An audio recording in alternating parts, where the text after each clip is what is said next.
उत्तम गलवा स्टील का ये शेयर 3 रुपये 53 पैसे के ऊपर आ चुका है। तो वीडियो को पूरा देखिए, आपको सब कुछ समझ में आ जाएगा।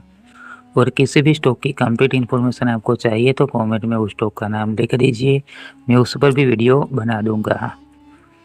देखिए, यहाँ पर मैं सब कुछ रिसर्च करने के बाद वीडियो बनाता हूँ, तो वीडियो को पूरा देखिए। बिल्कुल ही आसान भाषा में आपको संपूर्ण जानकारी मिलेगी। तो देखिए, अभी इसकी जो ट्रेडिंग है वो सस्पेंड हो चुकी है, मतलब कि बाय भी नहीं कर सकते, और बाय करके रखा है तो सेल नहीं कर पाओगे। देखिए, ये कंपनी स्टील सेक्टर से है, मतलब कि ये कंपनी स्टील प्रोडक्ट्स बनाती है।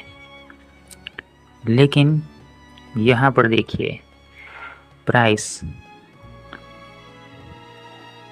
ऑल टाइम ओपन करते हैं तो यहाँ पर देखिए इसकी प्राइस 2022 के बाद काफ़ी लोगों का पैसा इसके अंदर फंसा हुआ हो सकता है। तो शुरुआती प्राइस इसकी कितनी थी? 5 रुपये थी 2002 में। उसके बाद तेज़ी तो देखने को मिली, लेकिन तेज़ी बहुत तेज़ी से ही बढ़ी और बहुत तेज़ी से कम हो गई। फिर थोड़ी सी बढ़ी, लेकिन फिर से ये कम हो गई और आज ये पेनी स्टॉक बन चुका। इतना ही नहीं, पैसा भी फंसा हुआ है काफ़ी लोगों का। तो देखिए, पेनी स्टॉक में इन्वेस्ट करोगे बिना एनालाइज करिए तो आपके साथ यही होगा, लॉस ही होगा। तो समझना ज़रूरी है। इस चैनल के ऊपर जो वीडियो मैं बनाता हूँ उस वीडियो को पूरा देखिए, चाहे कोई भी स्टॉक हो, वीडियो को पूरा ही देखिए, आपको समझ में आएगा कि कैसे एनालाइज किया जाता है। क्योंकि एक वीडियो से सभी सेक्टर की बात नहीं कह सकता, तो अलग अलग वीडियो बनाना ज़रूरी है अलग अलग सेक्टर के स्टॉक के ऊपर, क्योंकि अलग अलग स्टॉक की अलग अलग इन्फॉर्मेशन होती है। तो वीडियो को पूरा देखिए, आपको खुद भी आ जाएगा कि कैसे एनालाइज किया जाता है।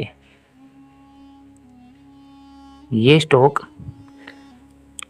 यहाँ पर देखिए, ये स्टॉक BSE के ऊपर लिस्टेड है, लेकिन ये स्टॉक यहाँ पर प्राइस बहुत ही ज़्यादा बढ़ चुकी थी, 150 के नज़दीक 2010 में गई थी।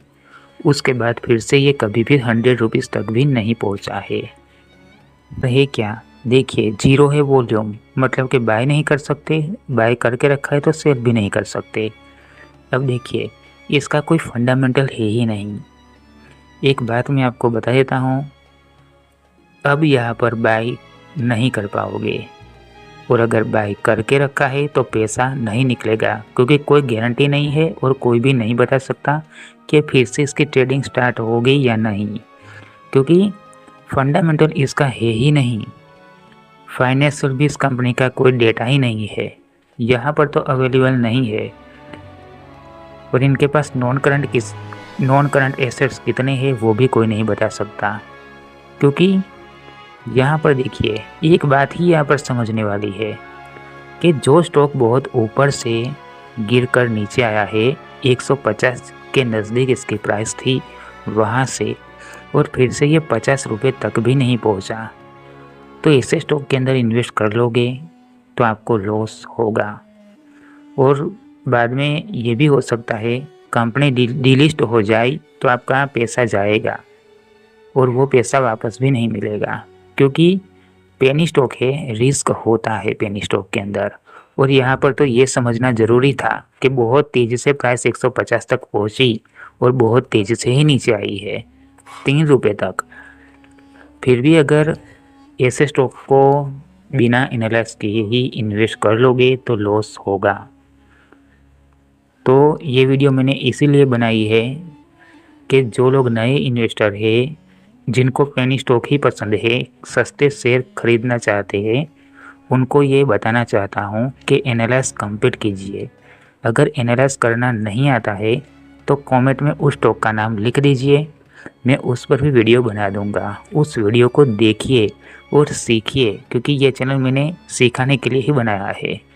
जो नए इन्वेस्टर है उनको ये बताने के लिए कि कैसे एनालाइज किया जाता है, क्योंकि बहुत से रिटेल इन्वेस्टर्स का पैसा इसी तरीके से फंस जाता है। ये कंपनी स्टील सेक्टर से है ऐसा सोचकर ही इन्वेस्ट कर देते हैं। देखिए, हर कंपनी स्टील की होती है, वो ऐसा नहीं है कि आने वाले टाइम में बहुत ही बड़ा मल्टी बैगर स्टॉक बन जाएगा। स्टील है, फंडामेंटल को देखना ज़रूरी है, उसके बाद इन्वेस्ट कीजिए। जो सही इन्फॉर्मेशन थी वो मैंने आपको बताई है।